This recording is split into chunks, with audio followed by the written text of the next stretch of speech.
So what did you find, Mr. Péwé? This is an epically cool Jeep, all right? This is a World War II Jeep. This is probably, yeah, this is a Willys MB. Not sure what year, but 41 to 45.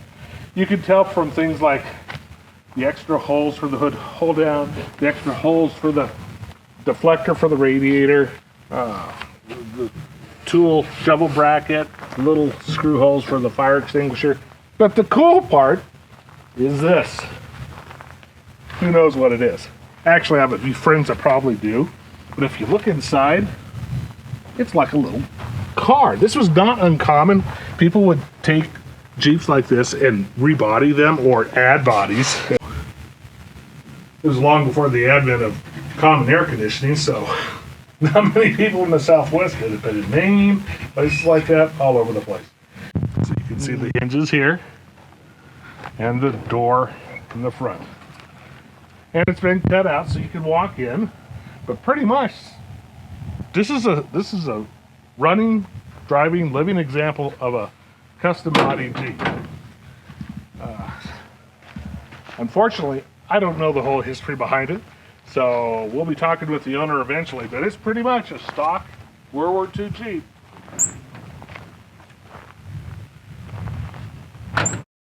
That is a epically cool thing of beauty. Found in Wyoming, farmer had it, and what's really cool is that the front half, anybody could tell it's an arm Jeep. The back Jeep took a little bit of research for them to figure it out. But you can see how nicely it's done because the body's rear line that goes around the back still is there, and this nice custom coupe is put on top. It's actually not as uncommon as you think because in cold climates, this is exactly what you want. Now, here's the other cool part. Wait for this door. Here it comes. That's right, suicide doors. And look how beautiful that works. I mean, this is some engineering ingenuity. Sure, it's seen a few hard days, but my gosh. Cut out for easy access. Of course, the dash and everything is still the same, but the roll-up windows still work. You have to know how to use these, making sure you go like that when you fling the door open. They're called suicide doors, of course, because when you get out when the car's moving, you hit this, fall down, you die. Not like a regular car. The windshield still opens, still ventilating, even though it's on a vertical plane. We're gonna look inside. It just gets better. Just wait for this.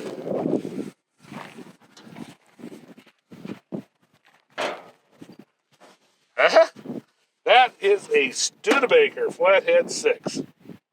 And, of course, it has a Chevy alternator on it now. It's 12 volt, but that doesn't take away from the actual running and cool factor. Look where all the spark plug wires come through. This was actually a real common conversion for older Jeeps because it bolted right up to the stock T84 transmission. Gives you a ton more power. It's not that much larger. I mean, you can see a little bit of firewall modification, but not that much. This is all stock. Goes right up into the custom shroud. Look at that custom shroud. That is a thing of beauty. And of course, you have to redo your motor mounts and wiring and all that. But it's a wonderful conversion. Did great in the day. And here's a cool thing about a World War II Jeep. You notice that they have smaller headlights than a regular civilian Jeep. And they're behind the grill. The reason for that was Ford's idea. You could flip that up and work on it at night by looking into the engine bay. So that was a Ford design, not a Willys. Cool aspect of this. And of course, these are the original gussets to an aftermarket bumper, but to find the gussets on the frame and everything straight, that's really unique. So we asked our friend that has this, Ray, a few questions. Maybe he wants to tell me, when you got this, what'd you think? First time you saw it? I had to have it. Of course, I would too. When I saw you with it, I went, oh no, that's so cool. So what'd you do? You talked to Some old farmer? I spotted that at a body shop. Made a turn, come back, looked it over, went to my appointment. I promised my son I would not buy no more Jeeps. So I went and filled the car up with gas. I was about ready to enter the interstate, and I said, no way. Did a U-turn and went back. I said, is it for sale? And where it came from, I talked to the guy's grandson about it, and his grandfather built this, and he was a combat engineer, soldier during World War II. But that's pretty cool. Combat engineer who probably had one of these himself went ahead and got it after the war, put the two things together, and that was, maybe the love of his life. Oh. Yeah.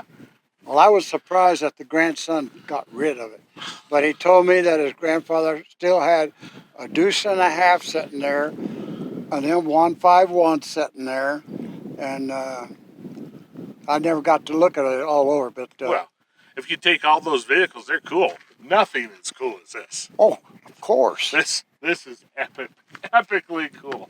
yeah. Studebaker power, 36 Chrysler Airstream body, grafted to a 43 Willys MB. Correct. Can't beat it. No. And it runs like a top. Oh yeah. Yeah. All right, how about we go take a drive? Sure. All right. Sure.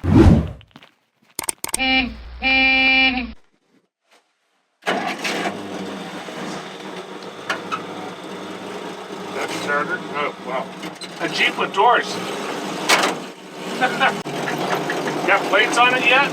No, Oh, this is gonna be your daily driver. I do have a title, believe it or not. So why do you call it the Gangster?